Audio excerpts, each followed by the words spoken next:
அனைவருக்கும் வணக்கம். இன்னைக்கு வீடியோவில் என்ன பார்க்க போகிறோம் அப்படின்னா, வாழ்க்கையையே மாற்றக்கூடிய சக்தி திருச்செந்தூர் முருகப்பெருமானுக்கு இருக்குது அப்படின்னு சொல்லலாங்க. அதாவது திருச்செந்தூர் முருகப்பெருமான் கோவிலுக்கு எந்த ராசிக்காரங்கெல்லாம் போனாங்க அப்படின்னா, கண்டிப்பாக அவர்களுக்கு மிகப்பெரிய மாற்றங்கள் இந்த குறிப்பிட்ட நாளில் போகணும் அப்படின்னு சொல்கிறாங்க. குறிப்பாக திருச்செந்தூர் முருகப்பெருமானை வழிபட வேண்டிய ராசிக்காரர்கள் அப்படின்னே ஒரு சிலரை குறிப்பிடுறாங்க. குறிப்பிட்டு இந்த ராசிக்காரங்க மட்டும் யோகம் அதிகமாக பெற்றவர்களாக கருதப்படுதுங்க. அந்த வகையில் இந்த வழிபாட்டு தலத்துக்கு யாரெல்லாம் சென்று வழிபாடு செய்யலாம், எந்த ராசிக்காரர்களுக்கு மிக பெரும் கோடீஸ்வர யோகத்தை இந்த முருகப்பெருமானால் கொடுக்க முடியும் அப்படிங்கிறத நம்ம பார்க்க போகிறோம்.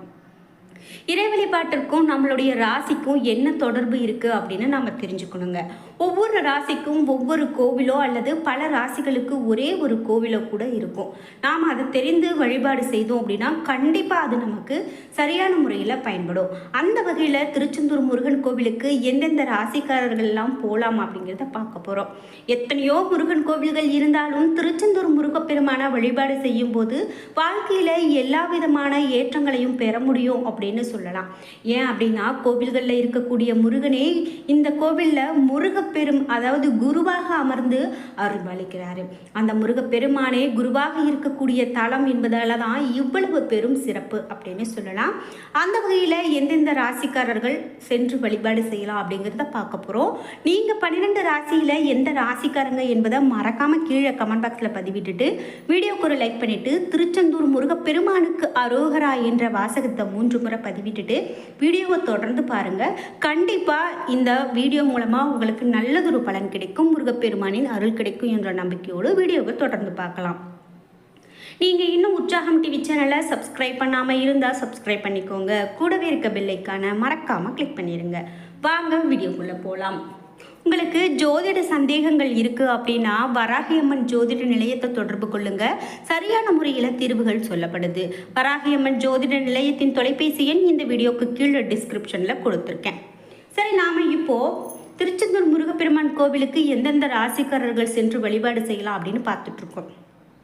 நவகிரகங்களில் குரு பகவான் மட்டுமே சுபகிரகமாக இருக்காரு. சூரபத்மனை வதம் செய்ய முருகனுக்கு தேவர்களுடைய குருவான குரு பகவான் தான் பல்வேறு யுக்திகளை சொல்றாரு. இதனால அவருக்கு பெருமை சேர்க்கும் விதமாக முருகனுக்கு நிகராக அனைத்து மரியாதைகளும் குரு பகவானுக்கு உண்டு அப்படின்னு முருகன் அருள்பாலிக்கிறாரு. அது மட்டும் இல்லாம அங்கு குரு பகவானே காட்சியும் கொடுக்கிறாருங்க. இதுவே இந்த கோவிலுடைய ரொம்ப சிறப்பு. குரு பார்க்க கோடி நன்மை அப்படிங்கிறது ஒரு பழமொழி. அதன்படி முருகனே குருவாக இருக்கிறதால இந்த தளத்தில் பெருமைகள் நம்ம சொல்லி தான் தெரிஞ்சுக்கணும் அப்படின்னு கிடையாது. குறிப்பிட்டு இந்த ராசிக்காரர்கள் வழிபடும் போது வாழ்க்கையில் பலவிதமான மாற்றங்களை பெறலாம் அப்படின்னு சாஸ்திரங்கள் மூலமாகவே சொல்லப்படுதுங்க. பக்தர்கள் பொருளாதார நிலையிலும் நல்ல முன்னேற்றம் அடைவாங்க, கோடீஸ்வர யோகத்தை பெறுவாங்க அப்படின்னு சொல்லக்கூடிய ராசிகள் என்ன அப்படின்னு பார்த்தீங்கன்னா, மிதுனம், கடகம், துலாம், விருட்சகம், கும்பம், மீனம். மிதுனம், கடகம், துலாம், விருட்சகம், கும்பம், மீனம். இந்த 6 ராசிக்காரர்கள் திருச்செந்தூர் முருகப்பெருமானை சென்று வழிபாடு செய்யலாங்க. இதன் மூலமாக அவர்களுடைய வாழ்க்கையில் அவர்களே நினைத்து பார்க்க முடியாத அளவுக்கு மிக பெரும் மாற்றங்கள் வரும். அது அவர்களுடைய பிறந்த நட்சத்திரத்தன்னைக்கு இந்த கோவிலுக்கு சென்றாங்க அப்படின்னா அதனுடைய பலன் அதிகமாக இருக்கும் அப்படின்னு சொல்கிறாங்க. அந்த வகையில் இந்த 6 ராசிக்காரர்களும் திருச்செந்தூருக்கு சென்று உங்களுடைய பிறந்த நட்சத்திரத்தன்னைக்கு வழிபாடு செய்யுங்க. கண்டிப்பாக நீங்களும் நல்ல ஒரு முன்னேற்றத்தை அடைவீங்க. இப்போது இந்த வீடியோவை பார்த்துட்டு இருக்கும்போது 12 ராசியில் நீங்கள் எந்த ராசிக்காரங்க என்பதை கீழே கமெண்ட் பாக்ஸில் மறக்காமல் பதிவிட்டுருங்க. அதே போல் தனுசு ராசிக்காரர்களுடைய ஆதிக்கம் தெய்வம் குரு என்பதால் அவர்களும் இந்த திருச்செந்தூருக்கு போய் வழிபாடு செய்யலாங்க. அதுக்காக மற்ற ராசிக்காரங்க திருச்செந்தூருக்கு போகக்கூடாதா அப்படின்னு கிடையாது. இத்தனை நாட்களாக நாம் போய் வழிபட்டுட்டு வந்ததுக்கும் நம்மளுடைய பிறந்த நட்சத்திரத்தன்னைக்கு இந்த 6 ராசிக்காரர்கள் போய் வழிபாடு செய்கிறதுக்கும் ரொம்பவே வித்தியாசம் இருக்குது.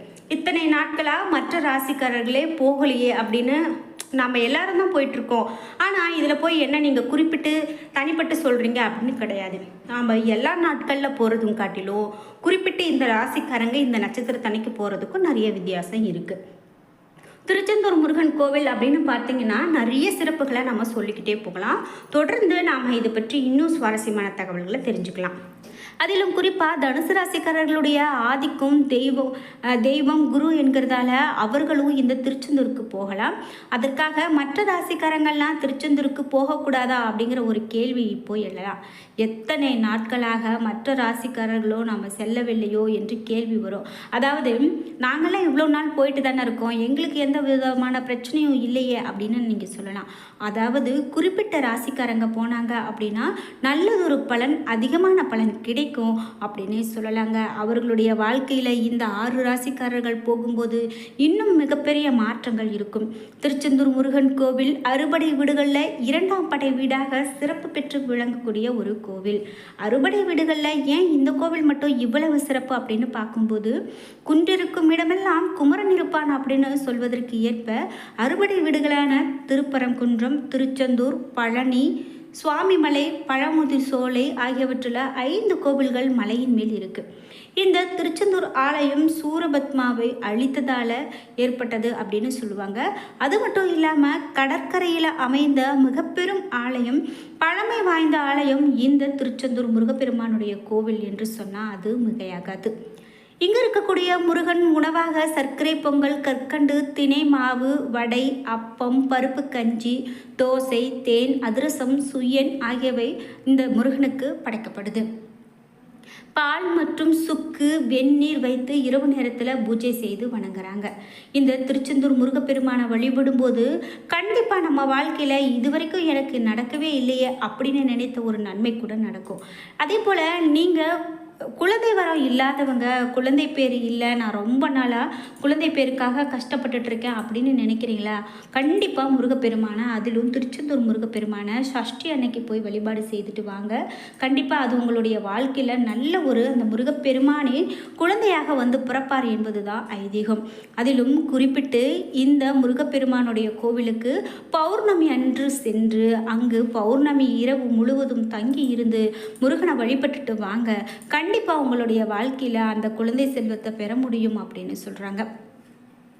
குறிப்பிட்டு இந்த கோவிலுக்கு நாம் போகும்போது அந்த எவ்வளவு தோஷமோ எவ்வளவு பிரச்சனை இருந்தாலும் சரி, கடற்கரையில் போய் நம்ம கால் வச்சுட்டு வழிபட்டுட்டு வந்தோம் அப்படின்னாலே போதும், நமக்கு இருக்கக்கூடிய கஷ்டமெல்லாம் அந்த கடற்கரையோடு அந்த கடல் நீரோடு போயிடும் அப்படின்னு சொல்லலாம். அது மட்டும் இல்லாமல் நாளி கிணறு அப்படின்னு நீங்கள் கேள்விப்பட்டிருப்பீங்க. இந்த நாளி கிணறுல நம்ம கால் வைத்து வழிபட்டோம்னாவே போதுங்க, அங்கே இருக்கக்கூடிய நீரை நம்ம தீர்த்தமாக தெளிச்சுக்கிட்டோம்னாவே போதும், அதுவே ஒரு மிக பெரும் மாற்றத்தை நம்மளுடைய வாழ்க்கை ஏற்படுத்தும் அப்படின்னு சொல்லலாங்க. குறிப்பிட்டு நாம் கோவிலுக்கு தெற்கே 4 கிணறு இருக்குது. பெரிய கிணற்றுக்குள்ளே ஒரு சிறு கிணறாக 1 சதுரடி பரப்பளவும் 7 அடி ஆழமும் இருக்கக்கூடிய தீர்த்தம் உவர்ப்பு அற்ற நன்னீராக திகழுதுங்க. அதாவது கடற்கரைக்கு அருகில் இந்த கிணறு 4 கிணறு இருந்தாலும் கூட, சமுத்திரத்தை ஒட்டி இருந்தாலும் கூட, இந்த நீர் இப்படி கந்த பெருமானுடைய அருளால் நன்னீராக கிடைக்கிறது அப்படின்னு தாங்க சொல்லணும். இதில் நீராடுபவர்கள் சகல நலன்களையும் பெறுவாங்க. கடற்கரையில் அமைந்திருக்கக்கூடிய சில தீர்த்த கிணறுகள் மணல் மூடி தூர்ந்து விட்டன அப்படின்னு சொல்லக்கூடிய நிலையில் அந்த தீர்த்த கட்டங்களை குறிப்பிடும் கல்வெட்டுகளும் மறைந்து விட்டது அப்படின்னு சொல்கிறாங்க. தேவர்களுக்கும் அசுரர்களுக்கும் இடையே 6 நாட்கள் கடுமையான போர் நடந்திருக்கு. அசுர படைகள் வீழ்ந்த பிறகு சூரபத்மன் மாமரமாக உருமாறினாராம். முருகப்பெருமான் தன்னுடைய வேலினால மாமரத்தை 2ஆக பிளந்தாராம். மாமரத்தின் ஒரு பகுதி சேவலாகவும் மற்றொன்று மயிலாகவும் மாறியிருக்கு. இதற்கு பின்பே முருகன் சேவல் கொடியுடனும் மயில் வாகனத்தோடும் காட்சி புரிந்தார் என்று சொல்லுவாங்க. குறிப்பிட்டு இந்த திருச்செந்தூருக்கு நாம் போகும்போது இவையெல்லாம் தெரிஞ்சுக்கிறது ரொம்ப நல்லதுங்க. சூரபத்மனுடன் போர் புரிந்த பிறகு தன்னுடைய படை வீரர்களுக்கு தீராத தாகம் ஏற்பட்டிருக்கு.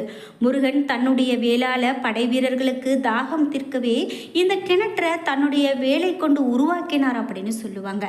அந்த கிணறே இன்னைக்கு நாம் 4 கிணறு அப்படின்னு அழைக்கிறோம். 14 அடி சுற்றளவு கொண்ட இந்த சதுரமான இந்த கிணற்று நீரில் உப்பாக கருகிய நிறத்தில் இருக்கும் அப்படின்னு சொல்லுவாங்க. ஆனால் இதற்கு உள்ளே இருக்கக்கூடிய கிணற்றுல மற்றொரு கிணறு 1 சதுர அடி அளவில் இருக்கும். இதில் நன்னீராக வரக்கூடியதை நம்மளால் பார்க்க முடியுங்க. இதுவே அந்த முருகப்பெருமான் செய்த அதிசயம் என்றும் சொல்லப்படுது. ஏன்னா நண்பர்களே, இன்றைக்கி வீடியோவில் திருச்செந்தூர் கோவில் பற்றி நம்ம நிறைய தகவல் தெரிஞ்சுக்கிட்டோம். அதாவது திருச்செந்தூர் கோவிலுக்கு எந்த ராசிக்காரங்க போகணும், அந்த 6 ராசிக்காரங்க யார், இந்த போன்ற மிகவும் பயனுள்ள தகவல்களை தெரிஞ்சுக்கிட்டோம். வீடியோ உங்களுக்கு பிடிச்சிருந்தால் லைக் பண்ணுங்கள், ஷேர் பண்ணுங்கள், கமெண்ட் பண்ணுங்கள். நீங்கள் இன்னும் உற்சாகம் டிவி சேனலை சப்ஸ்கிரைப் பண்ணாமல் இருந்தால் சப்ஸ்கிரைப் பண்ணிக்கோங்க. கூடவே இருக்க பெல் ஐக்கானை மறக்காமல் கிளிக் பண்ணிடுங்க.